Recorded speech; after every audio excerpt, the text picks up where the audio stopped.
The old Deloney store holds the distinction of being the only remaining brick building from the only brickyard that briefly operated here in the early 1900s. The brickyard closed due to durability issues with the clay that produced weaker bricks. The other buildings in town, built using these bricks, all suffered fires.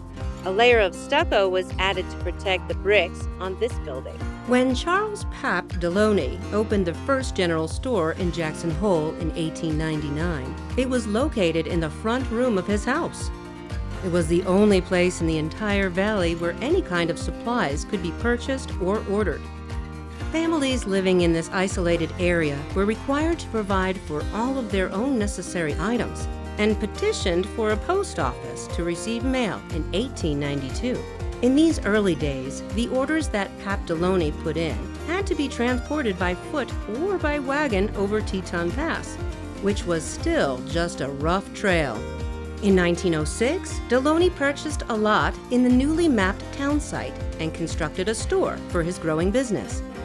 Pap's choice of bricks for his store, rather than the more affordable and available log or lumber, was an intentional choice to convey his sense of durability and permanence. His store reflected the priorities of the community, one that intended to flourish. You could purchase anything from Deloney, and he earned the nickname Pap for his fatherly-like spirit of providing help in whatever capacity he could offer. The Deloney store had become a central hub for locals to gather and exchange news. Perhaps the most sought-after item was the candy, which was the only item Pap locked up in the safe when he was out of town. Everything else he left out with a pad and pencil for his patrons to record their tabs.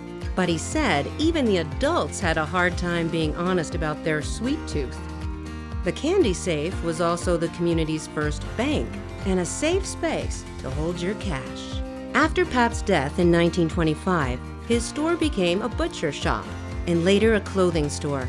In 1958, a unique partnership between longtime friends opened in the space.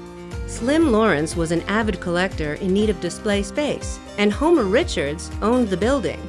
Together, they opened Jackson's first museum and displayed Slim's archaeological finds and local artifacts.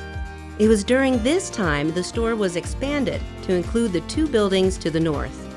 In 1989, the Jackson Hole Museum merged with the Teton County Historical Society and reopened as the Jackson Hole Historical Society and Museum, which operated in this space until 2021.